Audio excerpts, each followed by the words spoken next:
there, everybody. Welcome to another episode of Embracing Wisdom with Stacy. That's me hanging out in my yoga studio today. I'm excited to be here. I'm excited to talk about something that I like to say I've overcome in my adult life. And the topic today is self-worth. Now, back in the day, maybe 25 years ago, I had zero self-worth. I had a narrative about myself that I wasn't good enough, smart enough, thin enough, pretty enough, smart enough, successful enough, all of the enoughs. And when I was raising my kids, I was constantly in the loop of not enough. I compared myself to every single other mother in the planet. I would take my kids to school and just look at all of the women, a few men lined up to take their children into the classroom or say goodbye at the playground. And all I felt was I was not enough. I just struggled so much with not enough and unworthiness. I also had this internal dialogue that also was talking about how I'm not worthy of all of the things that those people had.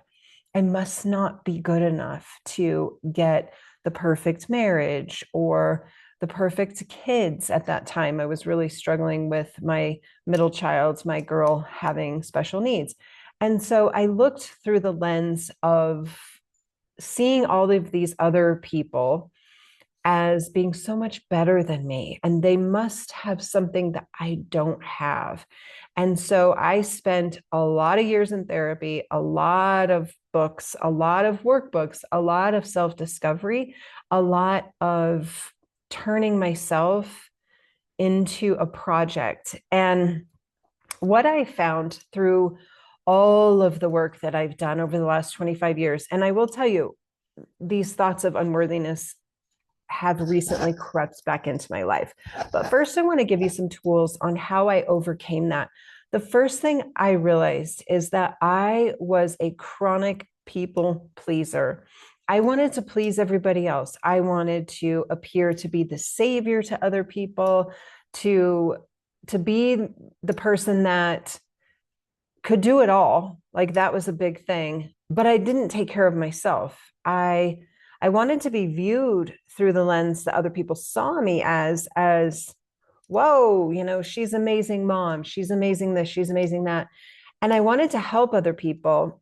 Like I was willing to do all of the things for other people, but I wasn't willing to do the things for me. And this was way back in the day when I was really heavy, really angry, really toxic.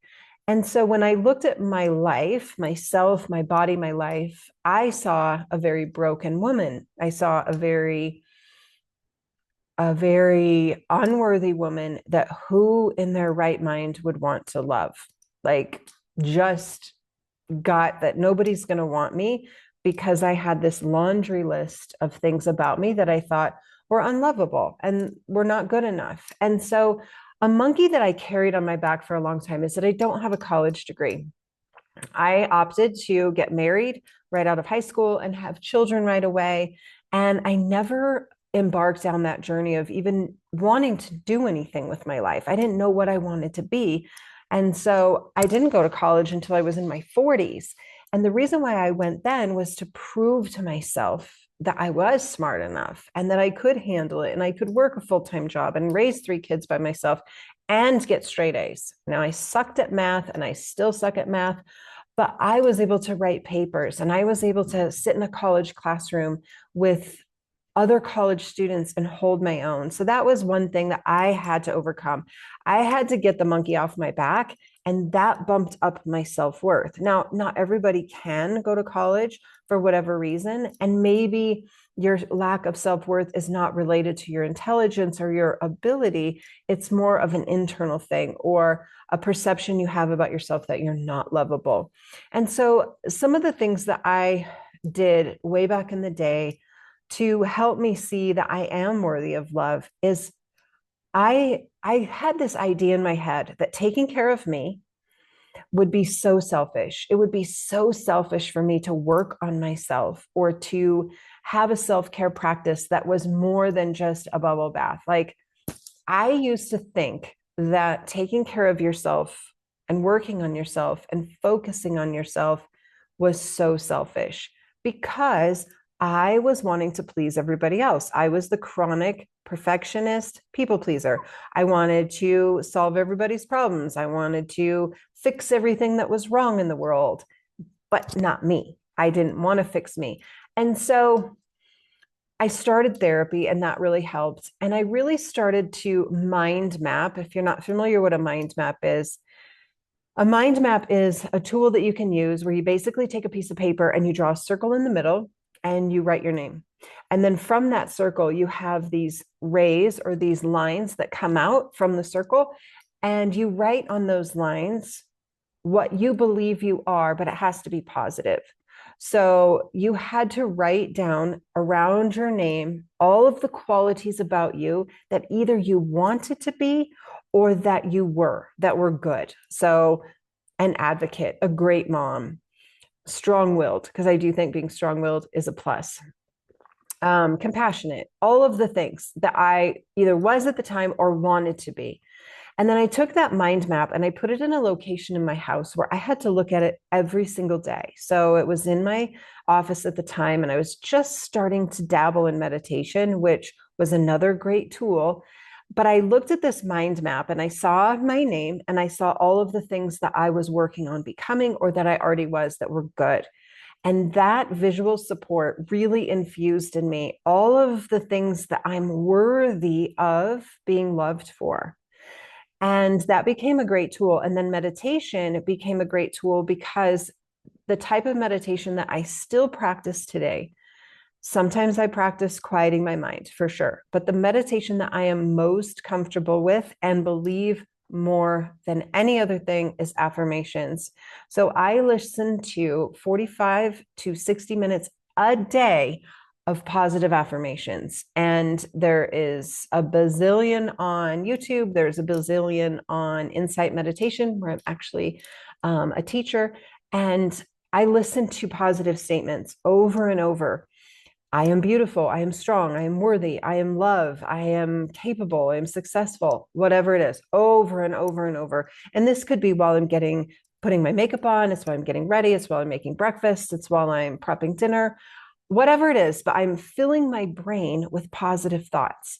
Now, an even more powerful way to do affirmations is to record your own voice in your phone in a voice memo and listen to that, because having your own voice talk about how amazing you are is another level up in the brain. So mind map is the visual. Here's who I am and who I am becoming. Auditory, affirmation after affirmation after affirmation, over and over. Say that fast. A lot of affirmations, which is still something I practice today. And then the formal gratitude practice. And the reason why gratitude is so important is because you're not just saying thank you for your friends and your family, your dog and your house. That's like surface stuff. I'm talking about the underneath the surface of how you feel when you're in the presence of someone you love. Well, when you're in the presence of someone you love, and that person makes you feel alive, vibrant, seen, that goes into your brain as worthiness. Okay, so I write down, I am grateful for friends that see me, and that makes me feel amazing. Okay, so that goes from super simple gratitude, I'm grateful for my friends, to why I'm grateful and how they make me feel. Now, when I'm working with individuals on a formal gratitude practice, I encourage them to get curious about why they're grateful for that. What is it about your church you're grateful for? What is it about your backyard that you're grateful for? What is it about your dog that you're grateful for? What is it? Because there's a feeling attached to that. And when you can pull into the feeling of what that thing or person or dog gives you, that feeds that well in you of love and worthiness. it feeds it. Okay, so we have mind map for visual, affirmations for auditory, and then introspection of seeing the good in your life triggers a feeling in you that might not be fully expressed or fully amplified, but it's in there. And the more you focus on it, the bigger it grows. So if the person who you had coffee with made you feel seen, then that feeling of being seen leads to worthiness. And the more you feel that, the bigger it becomes. Now, it's not that you can have coffee with this person every day, but you can tap into the feeling that that person gave to you of being seen. And if you're being seen as worthy. So I really started to do this systematic approach to, I wasn't my job. I wasn't even my mom, like my being a mother, not my mom, but being a mom. We have to be willing to peel off the layers of labels that we have. And I have a whole nother podcast on labels, because I believe that when we attach ourselves to labels, your career, your letters past your signature, you know what those are? Has to do with your degrees, your certifications, all of that. Your history, where you come from. Not that these things aren't important. They are so important, but they are not the totality of who you are, and they are definitely not where your worthiness lies. Okay, so we need to shed the labels, shed the identity that we have. And this is why people who retire or retire early really struggle, because their peers are still in the workforce. They're still attached to what they do for work. They're attached to their identity as a whatever, CEO, president, owner. They're attached to that. And so when that goes away, the question is, who am I? Well, you're the same person you were before you got the letters after your signature. You have more education, you have more knowledge, you have more wisdom, you have all of that, but it doesn't change who you are. The inner landscape of who you are has been the same since you took your first breath. But because of conditioning, because of messages that were said to us or sent to us, put upon us, you're such a good boy. You're such a good girl. You're so smart. You're so cute. Rather than simply acknowledging the beingness of somebody, you're amazing. You're amazing. You're love. You're kind. You're compassionate. So when I'm around my grandchildren, I try to focus on their innate goodness, not how fast they can run, not how beautiful they are, not how smart they are, not how great they are at sports, but their goodness. Because when our goodness is amplified and our goodness is pointed out, we feel seen, we feel worthy, we feel love. Now, all of the things that we've achieved in our life, our ability to hit a baseball, our ability to play guitar, our ability to touch our toes, our ability to build a business, our ability to write a book, our ability to be a parent, our ability to be a grandparent, all of those things make up parts of us, but it has nothing to do with the inner self. Now, the inner self is where we look at ourselves and we feed that part of ourselves. What happens in life when we struggle with unworthiness is we want the external validation from other people to pat us on the back for usually the labels that we're attached to. You're a great mom. You're a great advocate. You're a great writer. You're a great landscaper. You're a great whatever. And so we're looking for that external validation and external oomph, when in the reality, when we peel off all of that, are we okay with who we are? So long-winded explanation to the selfishness that I thought I was because I took care of myself had to go away. I had to realize that without taking care of myself and doing things that I love for me, I'm not going to be any good for anybody. And overcoming my chronic people pleasing tendencies, or the perception that I have everything together and that I'm good, and all of those parents that I used to stand in line with at the playground, I realized that they could be thinking the same thing about me. They may be looking at me and saying, wow, how does she da da da da da? And so I learned to let go of comparison and let go of competition and realize we all are on our own path. And the only way that I could take care of other people, like my children, is to take care of me. And in getting rid of this chronic people pleasing, and this for me was not so much in action. I was overwhelmed with 3 kids. I wasn't out there, shoveling other people's snow back in the day. I was head down raising my kids, but my people pleasing came through my voice. I withheld so much of my wants and needs, desires, hopes, and dreams from the people in my life. I withheld them. My throat was completely shut off. I had no voice whatsoever. And that is how I pleased other people. I went along for the ride. I rolled with it. I let other people's needs come before mine. I'm not talking about my kids, but I let other people's opinions matter more than mine. I let other people's desires, dreams, hopes go way before mine. And as a result, resentment built. So in my marriage, I was the pleaser in not having a voice. I went along with whatever he wanted to do, say, eat, paint the wall color. I just went along with it because I didn't want to rock the boat. Now, rocking the boat is one of the most powerful things you can do. So when you're in a relationship with somebody and you want their happiness more than your own happiness, that's codependency. And that is unhealthy, and it's feeding your unworthiness. If you're in a relationship and your happiness is equal to your partner's happiness, then you're healthy, you're in true partnership, and your worthiness is as important as that person's worthiness. That's when you're in the zone. That's when you are living a good life.